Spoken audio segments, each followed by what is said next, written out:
The marble was cold beneath Ellis Rian's palms and knees. Dawn light filtered through the high windows of Dorana's central court, casting long shadows across the polished floor where she crawled, naked and exposed. The assembled crowd watched in silence, their faces a blur of judgment and morbid fascination as she inched forward, the metal shackles around her wrists and ankles clinking with each movement. Towering holographic pillars displayed her conviction in pulsing neon blue. Impure. The word branded her more effectively than any physical mark could. Once a respected AI ethicist at the highest echelons of Dorana's intellectual elite, Ellis now embodied everything the city-state condemned: dissent, corruption, moral failure. She kept her eyes on the floor, refusing to acknowledge the spectators who had gathered for her purity trial. The ritual humiliation was centuries old, but Dorana's ruling council had refined it to a precise science. Public shame as social control, exposure as punishment, the mathematics of degradation, calculated for maximum impact. As she approached the central platform, where High Magistrate Vera Thren presided, Ellis felt her shoulders tremble, not from physical exertion, but from rage carefully contained.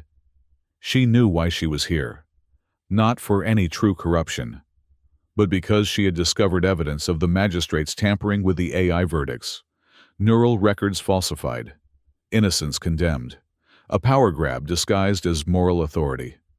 Citizens of Dorana, Vera Thren's voice echoed through the chamber, amplified by hidden speakers. The magistrate stood tall in ceremonial robes of white and gold, her silver hair twisted into an elaborate knot that symbolized her rank. Witness justice served upon the impure. Let her crawl before us as testament to her crimes against our sacred order. From the edge of the crowd, a stranger watched. Aaron Vale had arrived in Dorana only hours earlier, his pack heavy with medical supplies to trade from his settlement of Hearthfall. He stood motionless, his weathered face impassive, but his eyes alert, taking in every detail of the scene unfolding before him. The off-grid colonies rarely interacted with Dorana's sophisticated brutality, preferring isolation to corruption. Yet here he was, a witness to their ritualized cruelty. Oren's hands tightened around the strap of his healer's satchel. 20 years of treating the sick and injured had taught him to recognize suffering in all its forms. The woman crawling across the marble floor wore her dignity like armor, but he could see the tremors in her limbs, the careful control in her breathing. This was not justice. This was torture by another name. "The accused will continue her penance to the Eastern Gate," announced a council enforcer, his uniform pristine and face impassive. "Citizens may observe, but must maintain the sanctity of the ritual." As Ellis reached the halfway point of the court, memories flashed unbidden through her mind. "The problem with AI adjudication," her mentor had once told her, "isn't the algorithm itself, but the values we encode within it." Professor Karras had been the most brilliant mind on the council before his mysterious death 3 months ago. "Never forget, Ellis, the machines only know what we teach them. If we teach them cruelty masked as justice, that is what they will perpetuate." That conversation had led her to investigate discrepancies in the verdict database. Small anomalies at first, sentences that seemed disproportionate, patterns of condemnation that followed political convenience rather than evidence. Then, the damning proof. Vera Thren's neural signature in places it shouldn't have been. Administrative overrides without proper authorization. Falsified testimony encoded directly into the record.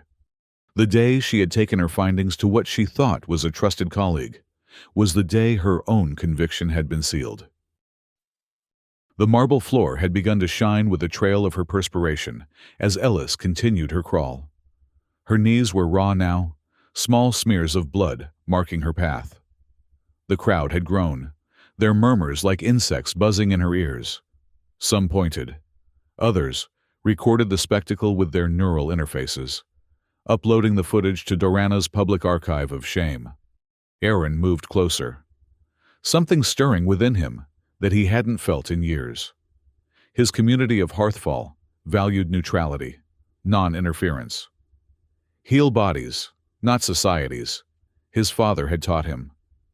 Yet, as he watched this woman's deliberate, painful progress, a different lesson surfaced, one his mother had whispered when his father wasn't present.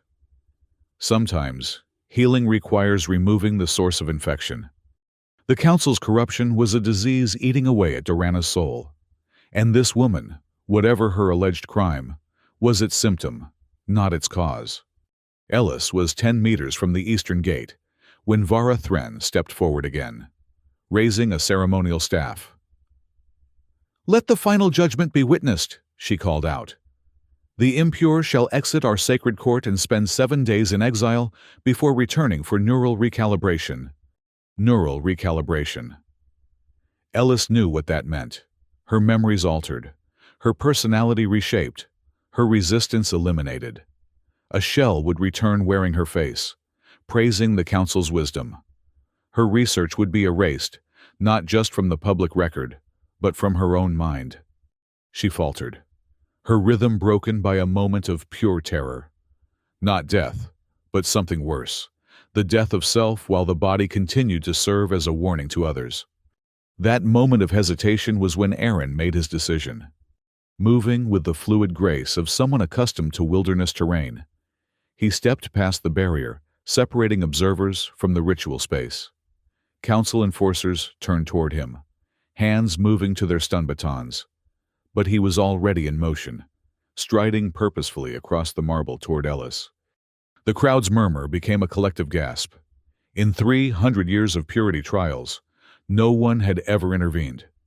Ellis heard the commotion and looked up, confusion momentarily overriding her carefully maintained composure.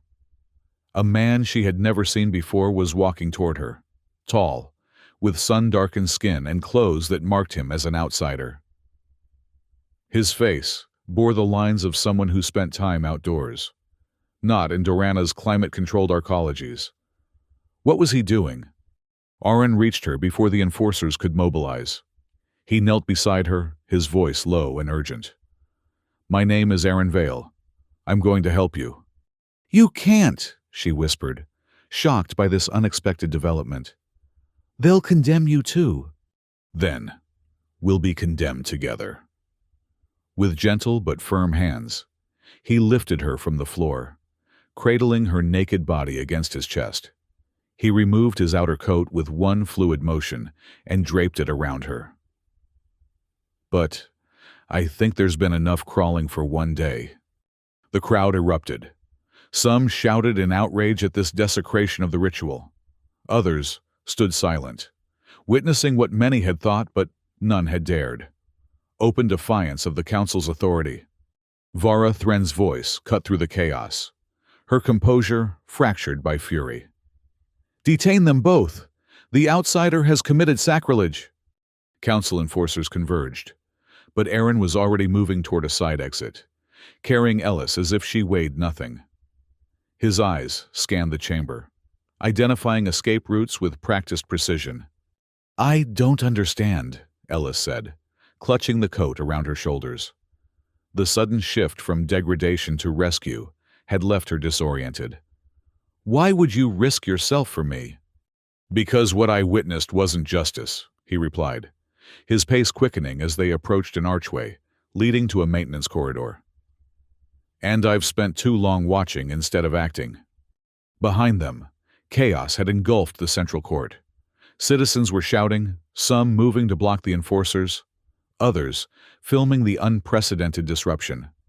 The ritual's careful choreography had shattered, and with it, the illusion of universal consent to Dorana's moral authority.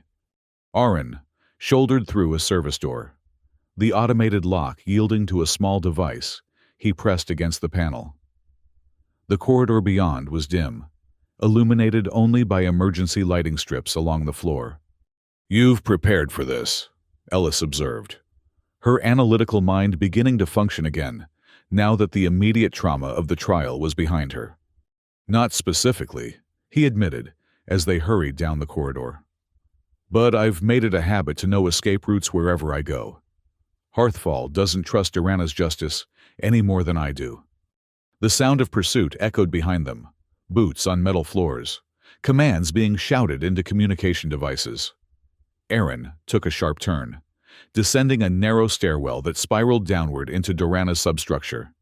"We need to get these shackles off," Ellis said, the metal bands still binding her wrists and ankles. "And I need clothes if we're going to blend in anywhere." "First things first." Aaron set her down carefully, once they reached a landing several levels below the court. From his satchel, he produced a small toolkit. "Hold still." With deft movements that spoke of experience with fine mechanical work, he manipulated the shackle's locking mechanism. Within moments, the restraints fell away, clattering on the metal grating of the landing. "You're not just a healer," Ellis observed. A ghost of a smile crossed his face. "Healing takes many forms." From deeper in his pack, he retrieved a set of simple clothing, a tunic, pants, and soft boots. "These might be large on you, but they're better than nothing." As Ellis dressed quickly, pulling the loose clothing over her bruised body, the reality of their situation began to sink in.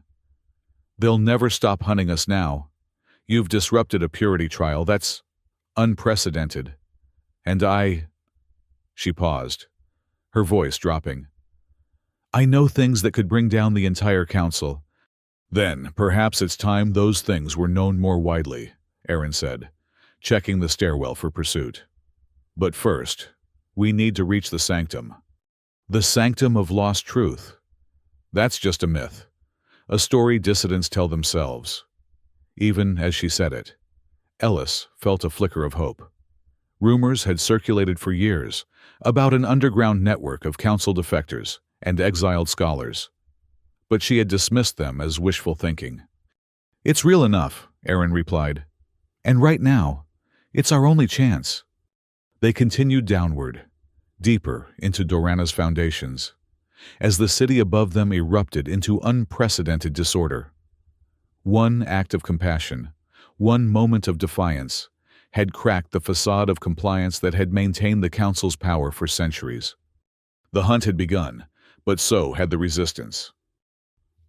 The air grew thick with the scent of ancient machinery and recycled moisture as Aaron led Ellis deeper into Durana's substructure. Emergency lighting cast everything in a dim red glow, transforming the narrow maintenance tunnels into something organic and threatening. "How much farther?" Ellis asked, her bare feet tender against the metal grating of the walkways. The borrowed boots had proven too large to wear while running. "Not far now," Aaron replied, his voice hushed. He moved with the confidence of someone following a memorized route, turning at junctions without hesitation. "Can you hear it?" Ellis paused, listening. Beneath the distant alarm still sounding from the levels above, a different sound pulsed, the low hum of servers, the whisper of data flowing through ancient conduits. The neural backbone of Durana, largely forgotten by the citizens who lived in the gleaming towers above. "The original data core," she breathed, recognition dawning. "Before the council moved operations to the central nexus." "And conveniently forgot to decommission this one," Aaron confirmed. "Perfect cover for those who prefer to operate beyond their surveillance." They approached a section of wall that appeared identical to every other segment they had passed. Aaron pressed his palm against a seemingly random panel, then entered a complex sequence on a hidden keypad that slid into view. "Biometric plus code," Ellis noted. "Redundant security.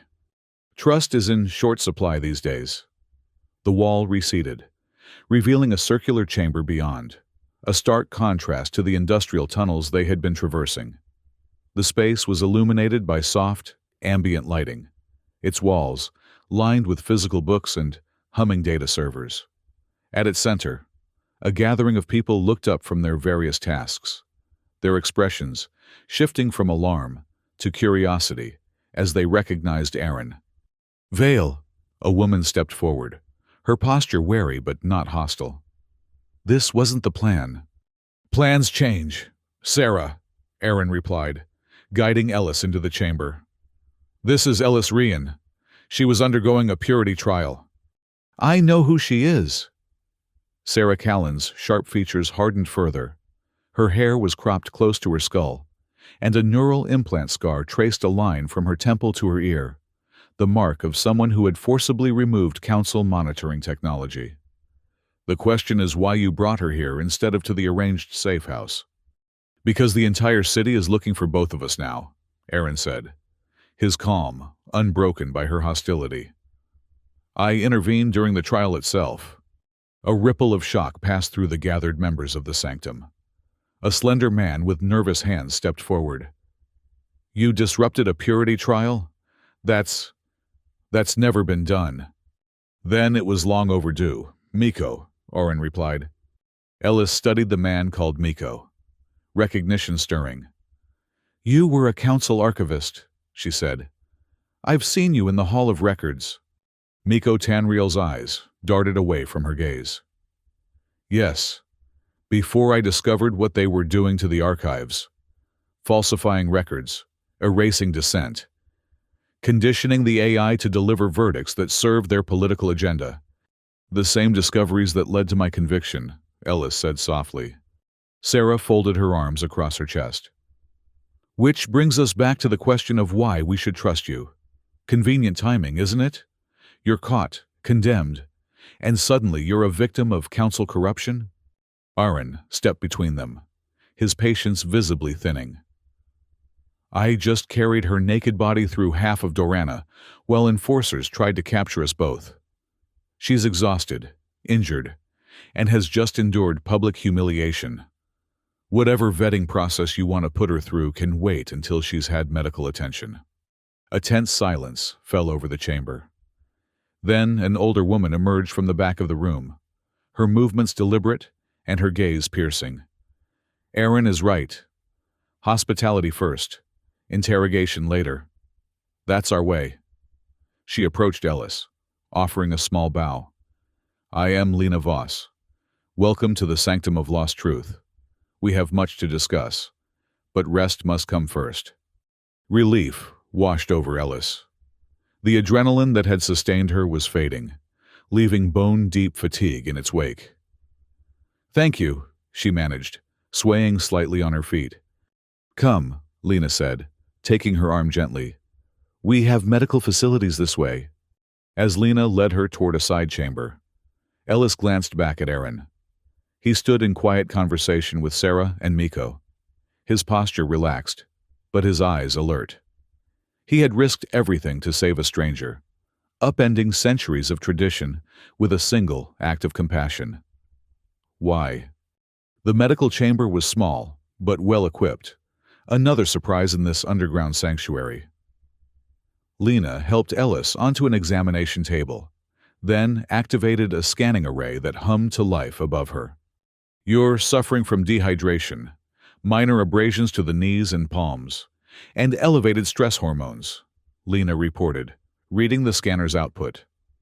Nothing life-threatening, but you need rest and fluids. How long has this place existed? Ellis asked, as Lena applied a soothing gel to her abraded knees. The Sanctum. Nearly 40 years. It began as a data preservation project, scholars concerned about the Council's revisionist tendencies. Then, it became a refuge as the purity trials increased in frequency. Lena's hands were gentle but efficient. When they began using neural recalibration as punishment, we knew we needed more than just an archive.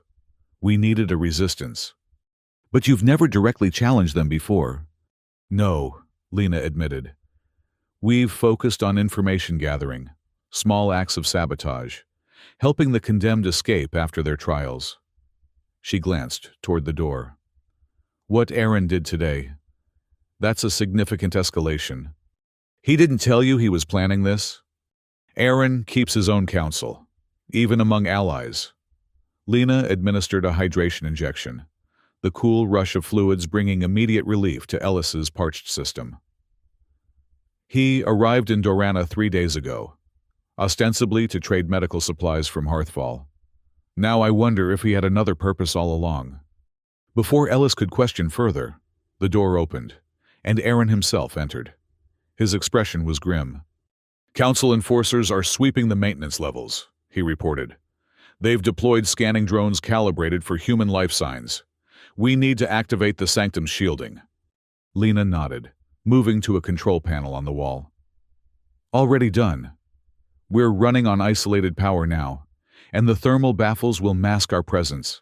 She turned to Ellis. "You should sleep. There's a recovery alcove through that door. We'll talk more when you've rested." Though her mind raced with questions, Ellis couldn't fight the wave of exhaustion any longer. The events of the day, the trial, the rescue, the flight through Durana's underbelly, had depleted her completely. "Thank you," she said again, looking from Lena to Aaron, "for everything." As she made her way to the recovery alcove, she heard Sarah's voice from the main chamber, pitched low but intense. "You've started something that can't be easily stopped. Vale. The council won't rest until they find her, and now you've made us all complicit."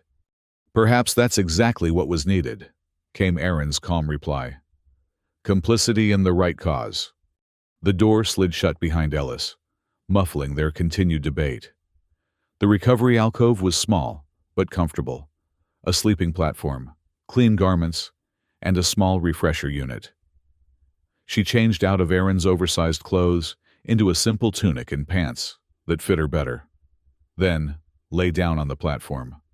Despite her exhaustion, sleep did not come immediately. Each time she closed her eyes, she saw the faces of the crowd at her trial, felt the cold marble under her hands and knees, heard Vera Thren's voice pronouncing judgment. The humiliation had been calculated to break her spirit, to make an example of her. Instead, it had led to this moment, lying in the legendary sanctum, among people who opposed the very system she had once served. People who had secrets of their own, judging by the tension that hung in the air. What had she stumbled into? And was Aaron Vale truly the savior he appeared to be? Or did he have motives beyond simple compassion? These questions circled in her mind as she finally drifted into a fitful sleep.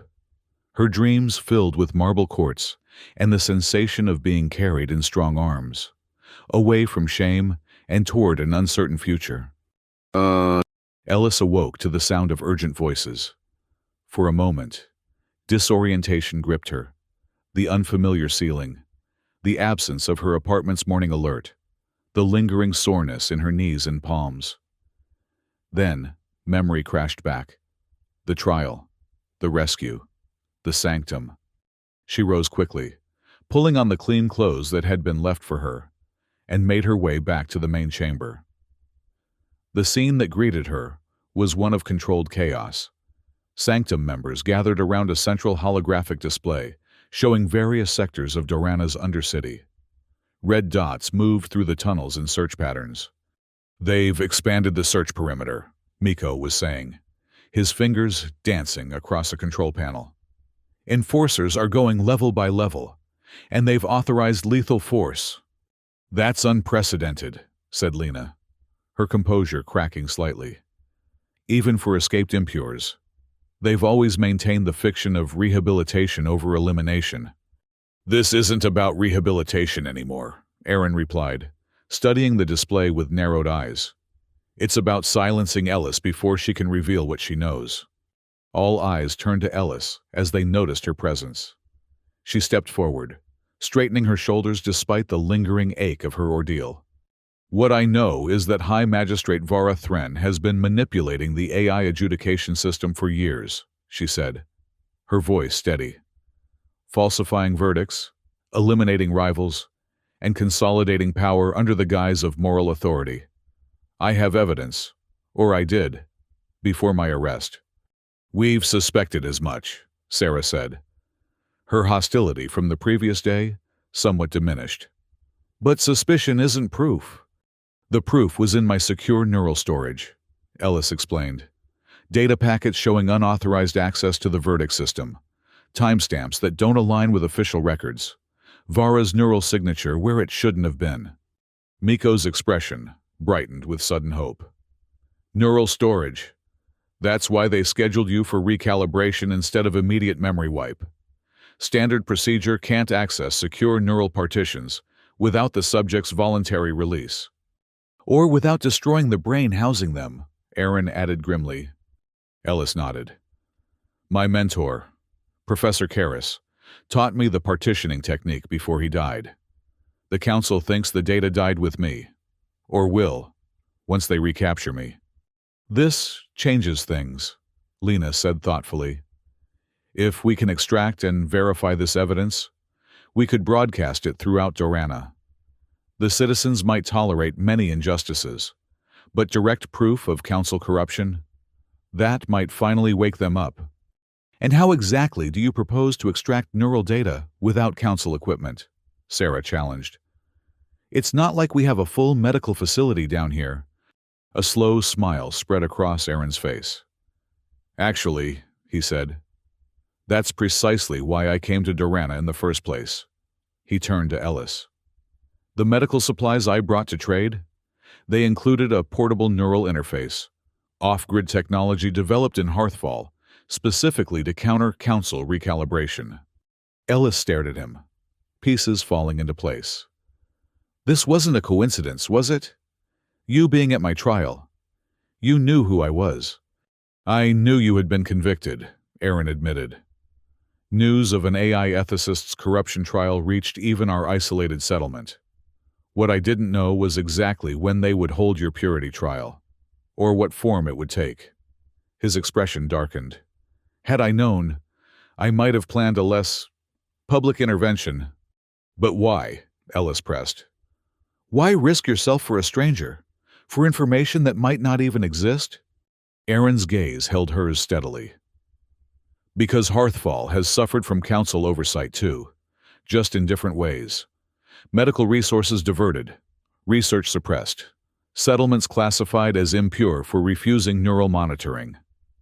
He glanced around at the assembled Sanctum members. We all have our reasons for opposing Dorana's regime.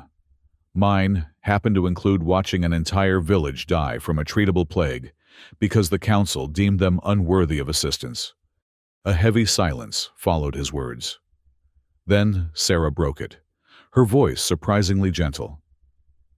If you have the equipment to extract Ellis's neural data, we should proceed immediately.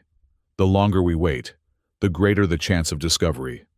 Lena nodded agreement. Miko, continue monitoring the search patterns. Sarah, alert our surface contacts. We may need to move quickly once we have the evidence. She turned to Aaron. How long will the extraction take? With Ellis's cooperation, no more than an hour, he replied. But she'll need to guide the process. Neural partitioning is unique to each individual. Only she knows the pathways to the secured data. Then let's begin, Ellis said, a new determination hardening her voice. It's time the truth was known. Aaron led her to a side chamber that had been converted into a makeshift lab. Unlike the polished medical facilities of Dorana's upper levels, this setup had a cobbled-together quality, equipment salvaged from different sources, adaptive interfaces bridging incompatible systems. Yet, there was an ingenuity to the arrangement that impressed Ellis. Hearthfall values function over aesthetics, Aaron explained, as he prepared a neural headset. This won't be as comfortable as Council tech, but it won't try to rewrite your consciousness either. Ellis sat in the offered chair, studying the device. This design, it's not like anything I've seen before. That's intentional. Council neural interfaces are built on a unified architecture, makes them easier to hack remotely. This uses a completely different approach. He positioned the headset carefully over her temples. I'll guide the hardware, but you'll need to navigate the mental landscape. Think of it as a collaborative extraction. As the interface activated, Ellis felt the familiar sensation of neural connection, the slight pressure behind her eyes, the momentary dizziness as her consciousness expanded to include the digital space. But unlike Council systems, this one didn't impose structure. Instead, it waited, responsive rather than directive. Show me your partition. Erin's voice seemed to come from both inside and outside her mind. Ellis focused, visualizing the secure storage as Professor Karras had taught her, not as a location, but as a pattern, a specific sequence of thoughts that functioned as both map and key. The interface followed her mental movements, adapting to her conceptual framework rather than forcing her into its own. "I can see it now," Erin murmured. "A beautiful piece of mental architecture. Your mentor taught you well." Together, they navigated the layers of protection surrounding the data, Ellis providing the pathways and Erin ensuring the interface captured everything without damaging the delicate neural structures. It was an intimate process, requiring absolute trust on both sides, trust that Ellis had not expected to feel for someone she had known less than a day. As they reached the core of the partition, the evidence unfolded before them, hundreds of data packets documenting Vera Thren's systematic corruption of the justice system. Unauthorized access logs, falsified testimony, verdicts reversed without proper procedure, political rivals condemned on manufactured charges. "This is extensive," Erin said, his mental voice tinged with shock. "How long has this been happening?" "At least 3 years," Ellis replied, guiding him through the chronological structure of the evidence. "Since shortly after my mentor died. I think Vera had him eliminated when he began to suspect what she was doing." "And this final section?" "The most damning evidence," Ellis confirmed. Vara's direct confession, recorded accidentally during a system maintenance cycle. She didn't realize the backup routines were running when she was speaking to her chief enforcer. As the extraction completed, Ellis felt a wave of relief wash over her. The burden of carrying this knowledge alone, of being the only witness to corruption that had destroyed countless lives, had been heavier than she realized. Aaron removed the headset gently, his expression somber. "We have it all," he confirmed. "Every piece of evidence, intact and verified by the system." When they returned to the main chamber, the mood had shifted. Miko's anxious movements had stilled, and even Sarah's perpetual wariness had given way to focused determination. "We've confirmed it," Aaron announced. Ellis's neural storage contained exactly what she claimed. Comprehensive evidence of Vera Thren's corruption, including a direct confession. Lena stepped forward. "Show us." Aaron connected the interface to the sanctum's main display. The evidence appeared as a complex web of data. Access logs, verification stamps, audio recordings, and video fragments. At the center of it all was Vera Thren's face, captured in a moment of unguarded arrogance. "The beauty of neural adjudication," her recorded voice declared, "is that the populace believes it to be infallible. They never question the verdicts because they trust the algorithm more than they trust themselves. They've surrendered their moral judgment to a system I now control completely." The recording continued, detailing how she had systematically eliminated rivals, reshaped council policy, and established herself as the de facto ruler of Durana, all while maintaining the fiction of impartial justice. When it ended, silence filled the chamber. Then Sarah spoke, her voice tight with suppressed fury. "We need to broadcast this to every neural receiver in Durana. The entire city needs to see what their revered magistrate has been doing." "It's not that simple," Miko countered, his archivist's caution reasserting itself. "The council controls all broadcast channels. Even if we manage to briefly override them, they would shut us down within minutes and dismiss it as dissident propaganda." "Then we don't use the official channels," Ellis said, an idea taking shape. "We use the court itself." All eyes turned to her. "The central court's holographic pillars are connected to the original data core. This core," she explained, gesturing to the servers humming around them. "It was never fully disconnected because the council wanted to maintain the historical archives for symbolic legitimacy. If we can establish a direct link, we could broadcast the evidence during an actual court session," Aaron finished, understanding dawning. "When the entire city is watching." "Precisely." Ellis turned to Miko. You were an archivist. Do you know the access protocols for the historical data feeds? Miko nodded slowly, guilt and determination warring in his expression. I do. I helped maintain them, before I learned what they were being used for. Then we have our method, Lena said, her voice gaining strength. Now we need our moment. The Unity Convocation, Sarah suggested. It's scheduled for 3 days from now. The entire council will be present, along with representatives from every sector of Durana. Maximum visibility.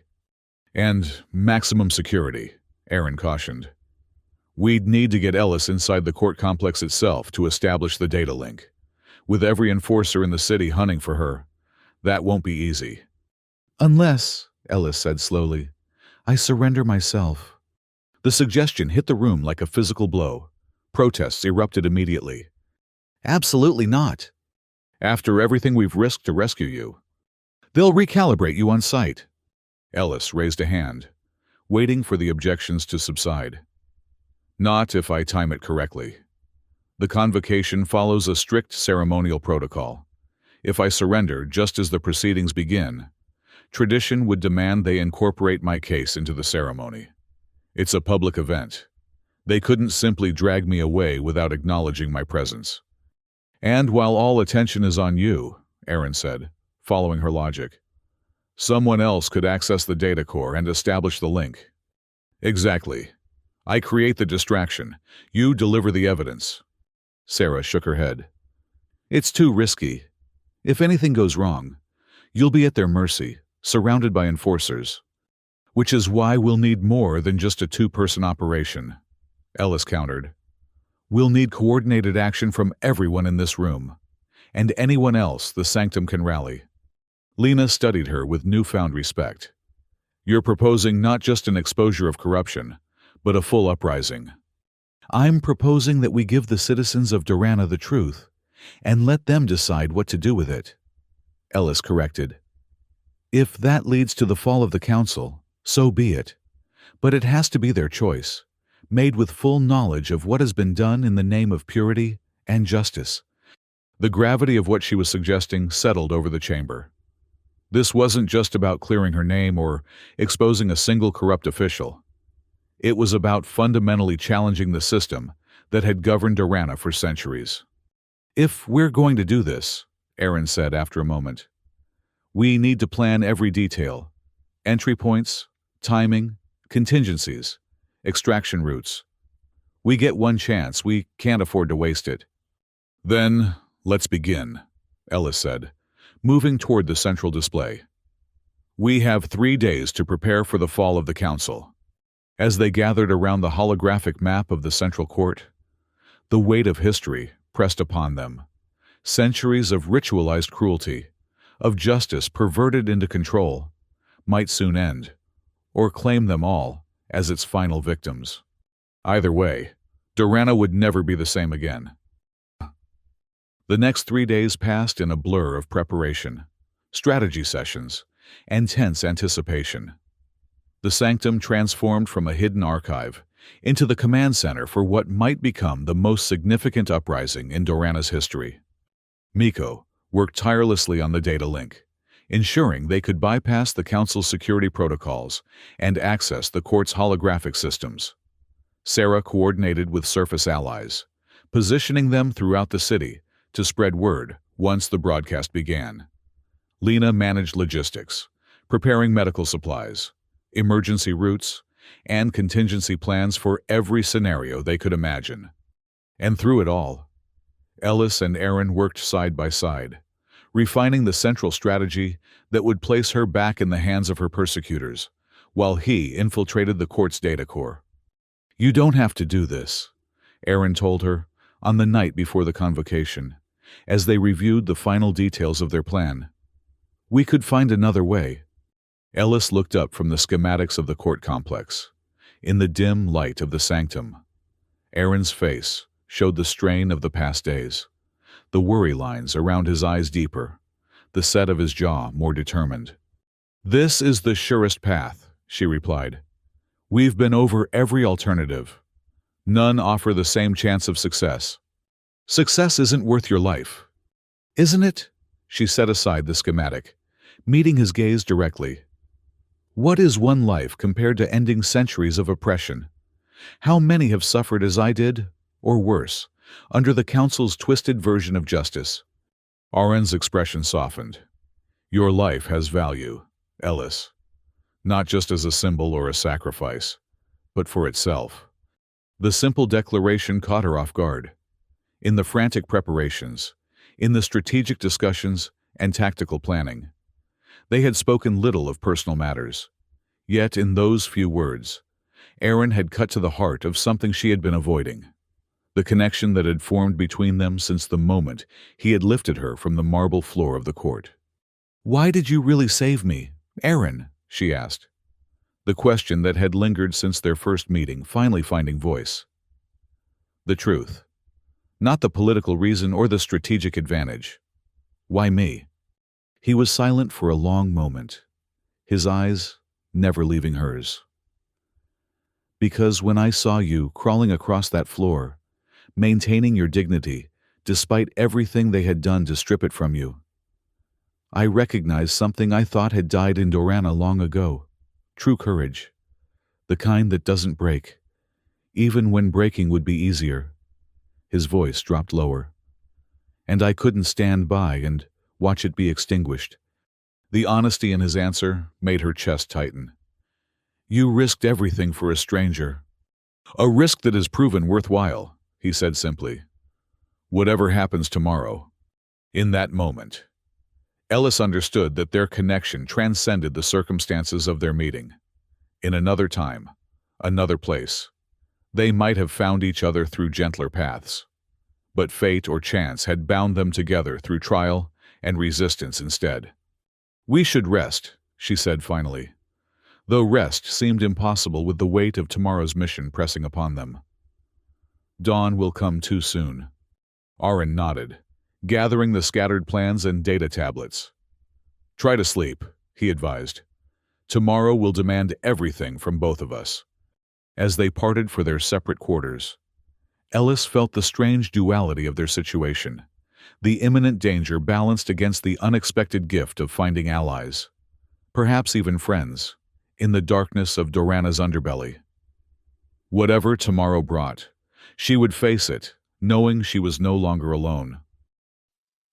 The morning of the Unity Convocation dawned clear and bright, sunlight filtering through Dorana's crystal spires to illuminate the central court in radiant splendor.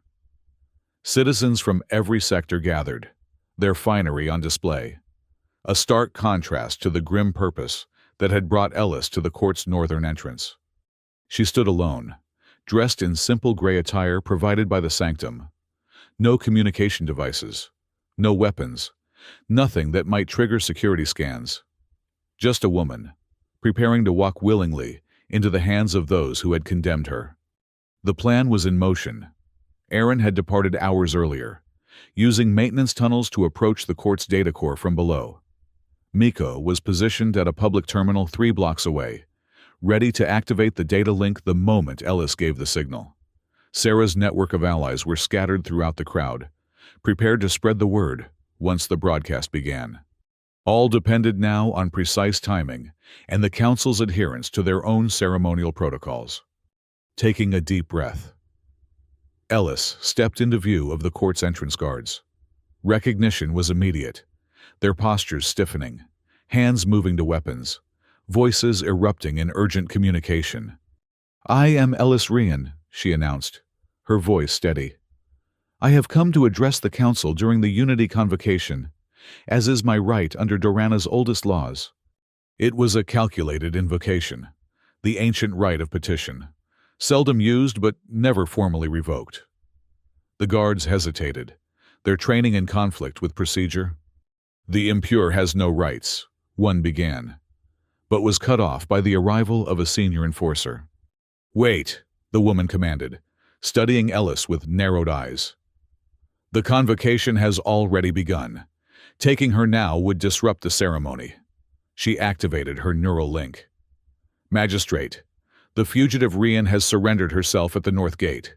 She invokes the right of petition.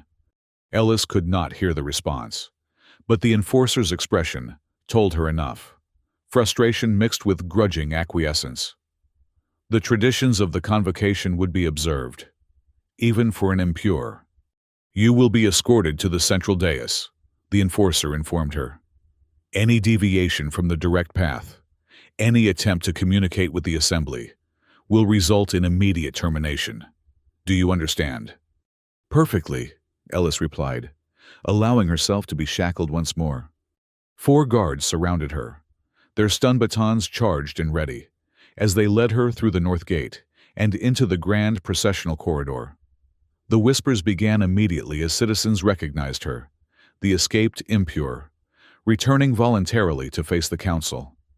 The central court had been transformed for the convocation. Where days before it had been a place of ritual humiliation, it now gleamed with ceremonial decorations, holographic banners displaying Dorana's ideals of purity, truth, and unity. Officials in formal regalia seated according to rank. Citizens arranged in concentric circles around the central dais. And at the heart of it all, the full council, with High Magistrate Vara Thren presiding from an elevated platform. As Ellis was led toward the dais, she scanned the chamber, seeking any sign that Aaron had successfully reached the data core. Nothing seemed amiss. The ceremony continued uninterrupted, with sector representatives offering their annual pledges of loyalty. Vara Thren's expression darkened as she spotted Ellis approaching. She gestured sharply, and the current speaker fell silent. "Citizens of Dorana," the magistrate's voice filled the vast space. "We are interrupted by an unexpected development. The fugitive Ellis Rian, who defiled our sacred purity trial through outside interference, has returned to face justice." A murmur ran through the assembly, curiosity, shock, and in some quarters, a disturbing eagerness to witness punishment. Ellis was brought to stand before the dais, her shackled hands folded before her. Unlike during her trial, she now raised her head, meeting Vara Thren's gaze directly. "You invoke the right of petition," Vara stated, displeasure evident in every syllable. "Speak then, before your final judgment is rendered." This was the moment everything hinged upon, the distraction that would give Aaron the seconds he needed to complete the data link. Ellis took a deep breath and projected her voice to fill the chamber. "Citizens of Dorana, I stand before you accused of impurity, of corruption, of defying the sacred order of our society." She paused, allowing her words to echo. "These charges are true in only one respect. I have defied an order, but it is not the sacred order of truth and justice that our ancestors established. It is the corrupt order imposed by those who have betrayed that legacy." Outrage erupted from the council members. Vara Thren rose to her feet, fury contorting her features. "Silence her," she commanded. "This is not petition but sedition." The guards moved toward Ellis, but she continued, raising her voice above the growing chaos. "I have evidence that will reveal the true corruption in Dorana, not mine, but that of High Magistrate Vara Thren herself. Evidence of manipulated verdicts, falsified testimony, and the systematic perversion of justice to serve personal ambition." "Remove her immediately!" Vara's voice had lost its ceremonial composure, raw anger breaking through. As the guards seized Ellis's arms, she shouted the activation phrase, the signal to Miko. "Let truth illuminate darkness." For a terrible moment, nothing happened. The guards began dragging her from the dais, and Vara Thren stepped forward, a neural suppressor in her hand, a device that would shut down Ellis's consciousness permanently. Then, the court's holographic pillars flickered, the ceremonial banners dissolving into static before reforming into something entirely different. Data streams, access logs, verification stamps, the evidence from Ellis's neural storage, now displayed for all of Dorana to see. And at the center of it all, Vara Thren's own face, her recorded voice filling the chamber. The beauty of neural adjudication is that the populace believes it to be infallible. They never question the verdicts, because they trust the algorithm more than they trust themselves. They've surrendered their moral judgment to a system I now control completely." The court fell into stunned silence. The guards holding Ellis froze, their grip slackening as they stared at the damning evidence surrounding them on all sides. Vara Thren's face drained of color. "This is fabrication!" she cried. But the doubt was already spreading through the assembly. Citizens turned to one another, neural interfaces flaring as they shared observations, questions, growing outrage. "Is this true? Those are official access stamps. They can't be falsified. How many innocent people have been condemned?" The holographic display shifted to specific cases. Citizens declared impure for questioning council decisions. Rivals eliminated through manufactured evidence. Resources diverted to Vera's supporters. The full extent of the corruption unfolded before the assembled city. Taking advantage of the guards' distraction, Ellis pulled free of their grasp and stepped forward. "This is the truth I was condemned for discovering," she declared. "This is why I was humiliated before you, why I was scheduled for neural recalibration, to silence the evidence that would expose decades of corruption." From the corner of her eye, Ellis spotted movement. Aaron emerging from a service entrance, accompanied by several Sanctum members. They spread through the crowd, strategic positioning that would allow them to intervene if necessary. Vara Thren, seeing her authority crumbling, made a desperate move. She lunged toward Ellis, the neural suppressor still in her hand, eyes wild with the knowledge that her carefully constructed power was collapsing. "You will not destroy everything I've built," she snarled, the serene mask of the magistrate completely gone. Before she could reach Ellis, an unexpected figure intercepted her. Council Enforcer Karen Drex, who had been standing guard near the dais. With a precise movement, Karen seized Vera's wrist, twisting until the suppressor clattered to the floor. "No more, Magistrate," Karen said, her voice carrying in the stunned silence. "I've enforced too many false verdicts in the name of purity. It ends today." The moment hung suspended, Vera restrained by her own enforcer. The evidence of her crimes displayed for all to see. The citizens of Dorana witnessing the collapse of authority they had trusted implicitly for generations. Then the first shout came from the assembly. "Justice for the falsely condemned!" Others joined, the individual voices swelling into a chorus of outrage and demand. Citizens rose from their seats, moving toward the dais, not as a violent mob, but as a united community, reclaiming its moral authority. Aaron reached Ellis's side, a small tool in his hand that made quick work of her shackles. "It's working," he said quietly. "The broadcast has reached every sector of the city. Sarah's people are explaining the evidence to those who don't understand its significance." "And the data core?" Ellis asked. "Secured. Miko has established independent access. They can't shut down the broadcast or erase the evidence." Around them, the convocation had transformed into something unprecedented, a spontaneous assembly of citizens demanding accountability. Council members were surrounded by their constituents, some pleading innocence, others admitting complicity. A few attempting to flee only to find their paths blocked. Vara Thren, still restrained by Karen Drex, had gone silent, her eyes darting around the chamber as if seeking escape. But there would be no escape, not from the truth so long concealed, now irrevocably revealed. As the initial shock gave way to organized response, sector representatives began calling for order, for process, for a path forward that would address the corruption without descending into chaos. This, Ellis realized, was the true test of Dorana, not whether it could overthrow corrupt leadership, but whether it could establish something better in its place. "Citizens of Dorana," she called out, her voice cutting through the tumult.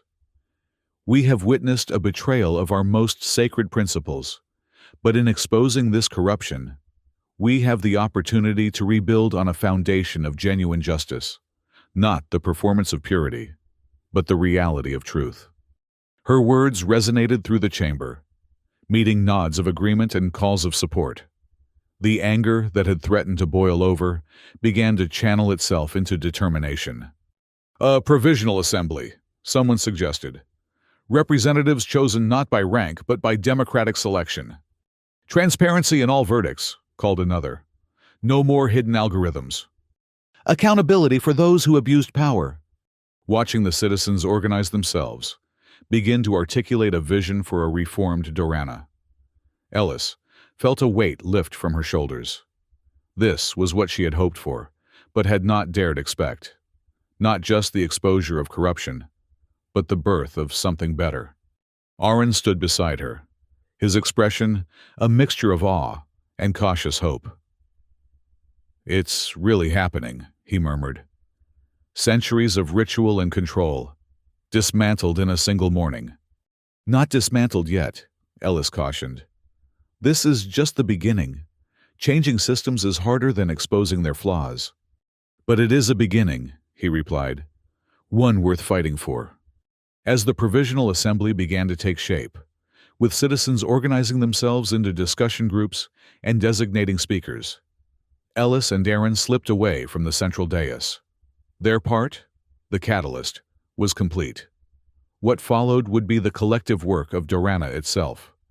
They made their way to a side chamber where Lena, Miko, and other Sanctum members had gathered, monitoring the developments through neural feeds and direct observation. "It's spreading beyond the court," Lena reported. "Citizens in every sector are demanding investigations, transparency, reform. The enforcers don't know who to obey anymore. Their chain of command has collapsed." "Any violence?" Aaron asked, his healer's instinct focusing on potential harm.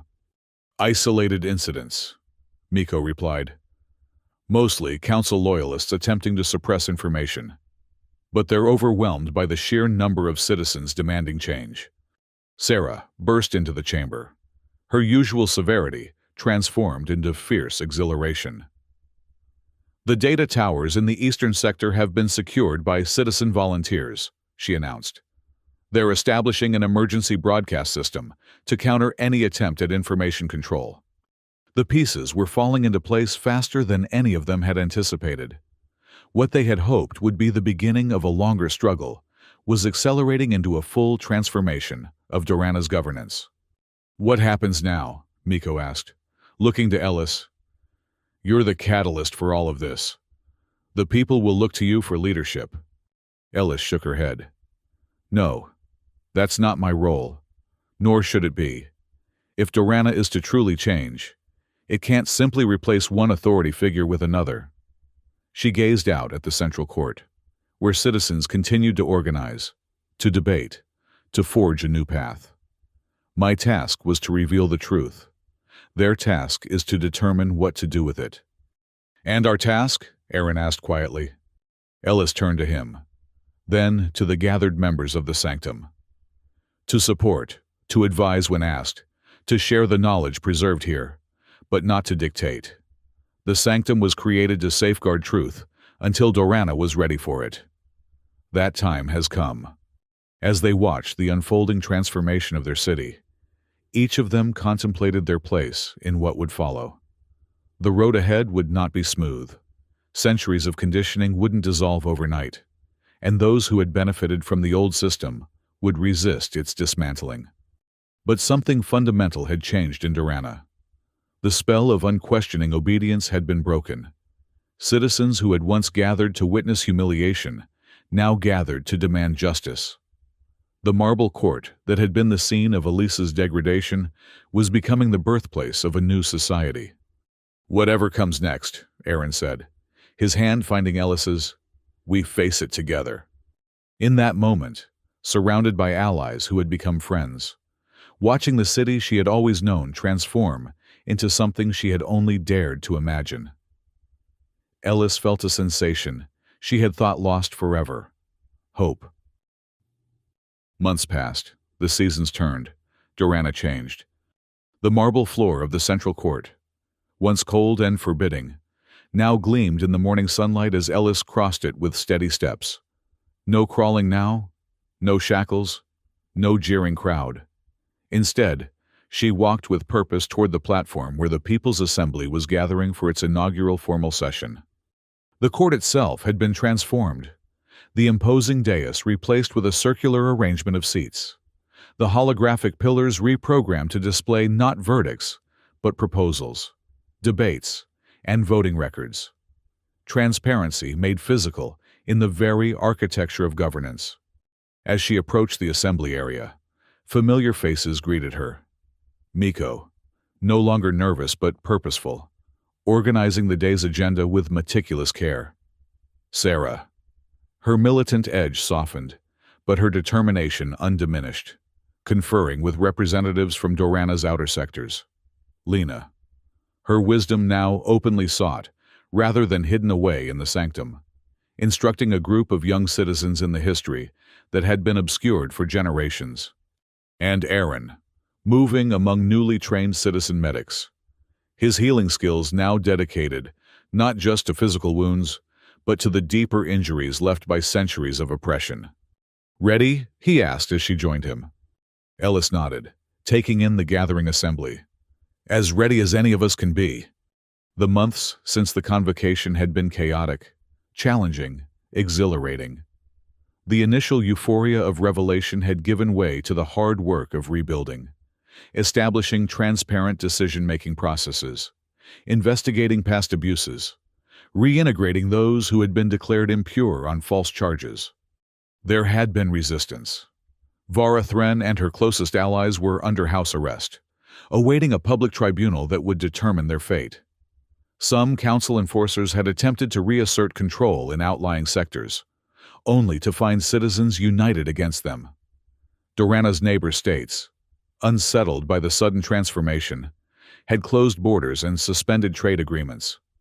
But for every challenge, there had been unexpected allies. Council enforcer Karen Drex, who had restrained Vara Thren in that crucial moment, now led a reformed security force dedicated to protection rather than control. Former archivists like Miko had opened the historical records, allowing citizens to reclaim knowledge of their past. And Hearthfall, Aaron's home settlement, had established formal relations with the provisional government, providing both material support and a model for community-based decision-making. As the appointed hour approached, the assembly members took their seats.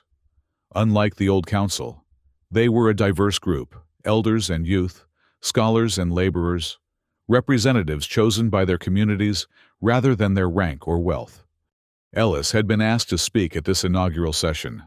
Not as a leader, she had steadfastly refused any formal position of authority, but as a witness to both the corruption of the past and the possibility of the future. She stepped to the center of the circle, conscious of the symbolism of her position. Where once she had crawled in humiliation, she now stood in dignity.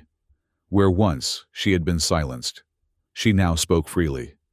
"Citizens of Dorana," she began, "we gather today not to establish a new authority, but to affirm our collective responsibility. For too long, we surrendered our moral judgment to systems we were told were infallible.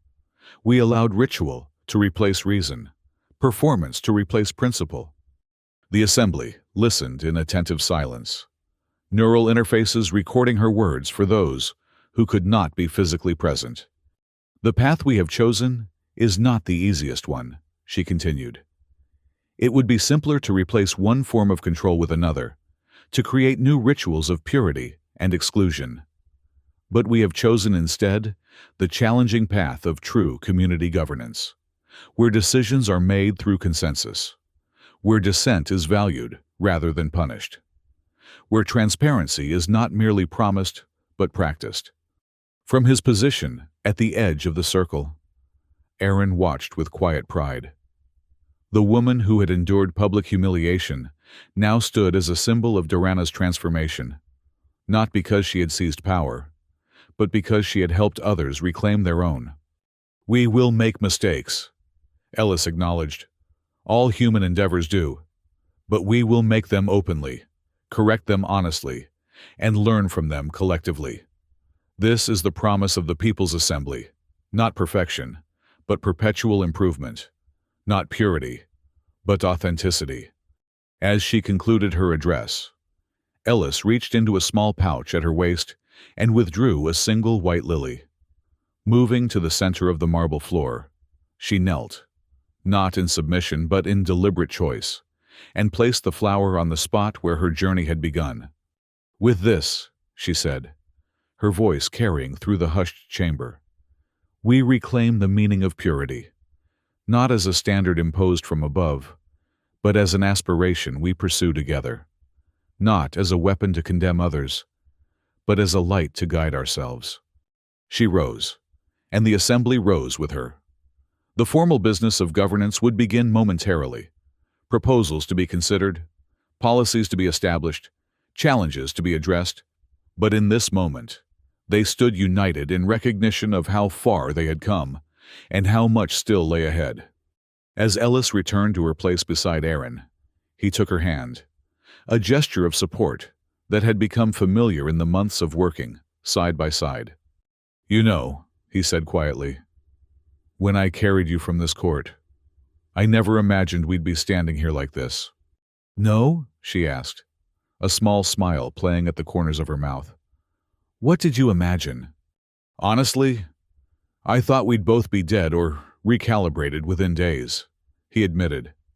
"I acted on impulse, on outrage, on the conviction that what I was witnessing was wrong. I never considered what would follow." And now, Aaron looked around at the assembled citizens, at the transformed court, at the white lily gleaming against the marble floor. "Now, I think we've all learned what your mentor tried to teach, that systems are only as just as the values we encode within them, and that compassion, once awakened, can transform not just individuals, but entire societies." Their conversation was interrupted as Miko called the assembly to order, the day's agenda appearing on the holographic displays. The work of building a new Dorana continued, imperfect, challenging, vital. As Ellis took her seat among equals, she reflected on the journey that had brought her here, from respected scholar to condemned impure, from public humiliation to catalyst for change. The scars remained, both physical and psychological. The memories of crawling naked across this very floor would never fully fade. But alongside those memories were newer ones. Aaron lifting her from the marble, the sanctum opening its doors, citizens rising up to demand truth, communities coming together to forge a different path. And now, this assembly, not a perfect solution, but a genuine attempt to create governance based on transparency, accountability, and shared responsibility. It was enough. More than enough.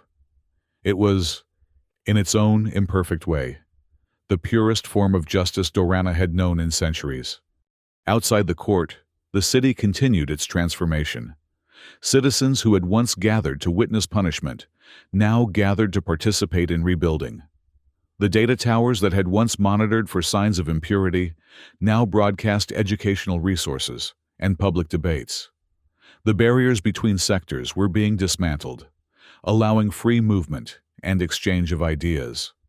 And in settlements beyond Dorana's borders, word was spreading of what had occurred, how a single act of compassion had led to the fall of a corrupt regime, how truth revealed had sparked not chaos, but renewal.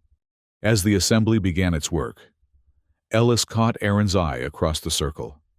In that shared glance was the recognition of all they had endured and all they had accomplished, together with those around them. Not an ending, but a beginning. The first steps on a longer journey toward the society they had dared to imagine. A society where no one would ever again be forced to crawl in shame, where compassion would overcome cruelty, where truth would illuminate darkness. A society being born, one difficult decision at a time, in the very space where humiliation had once reigned supreme. The white lily gleamed in the sunlight, a small symbol of a larger transformation. Dorana would never be the same again.